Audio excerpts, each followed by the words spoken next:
பிடியாணை பிறப்பிக்கப்பட்டுள்ள முன்னாள் காவல்துறை மா அதிபர் தேசபந்து தென்னகோன் காவல்துறையினரிடம் சரணடைய வேண்டும் என அமைச்சர் நலிந்த ஜெயதிச தெரிவித்துள்ளார். கொழும்பில் நேற்று இடம்பெற்ற நிகழ்வொன்றின் பின்னர் ஊடகங்களுக்கு கருத்துரைத்த போதே அவர் மேற்கொண்டவாறு குறிப்பிட்டுள்ளார். முன்னாள் காவல்துறை மா அதிபர் காவல்துறையினரால் தேடப்பட்டு வருகின்றார். அவருக்கு பின்னால் பெருமளவான காவல்துறையினர் செல்வது உரிய நடவடிக்கை அல்ல. ஆகவே முன்னாள் காவல்துறை மா அதிபர் விரைவில் காவல்துறையில் சரணடைய வேண்டும் என அமைச்சர் நலிந்த ஜெயதிச தெரிவித்துள்ளார். வெலிகம பெலேனே பகுதியில் உள்ள உணவகம் ஒன்றுக்கு அருகில் 2023ஆம் ஆண்டு இடம்பெற்ற துப்பாக்கிச் சூட்டு சம்பவம் தொடர்பாக முன்னாள் காவல்துறை மா அதிபர் தேசபந்து தென்னகோன் உட்பட 8 பேரை கைது செய்து நீதிமன்றில் முன்னிலைப்படுத்துமாறு மாத்தறை நீதவான் நீதிமன்றம் அண்மையில் உத்தரவிட்டிருந்தது.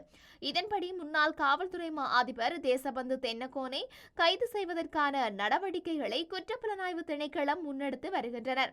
இந்த நிலையில் அவர் தங்கியிருந்ததாக கூறப்படும் கொழும்பில் உள்ள வீடு உட்பட 4 வீடுகள் அண்மையில் சோதனைக்கு உட்படுத்தப்பட்டுள்ளன. இருப்பினும் அவர் குறித்த வீடுகள் எவற்றிலும் இருக்கவில்லை என காவல்துறையினர் தெரிவித்துள்ளனர். இந்த நிலையில் மாத்தறை நீதவான் நீதிமன்றம் அவர் வெளிநாடுகளுக்கு செல்வதை தடுக்கும் வகையிலான பயண தடையை விதித்துள்ளமை குறிப்பிடத்தக்கது.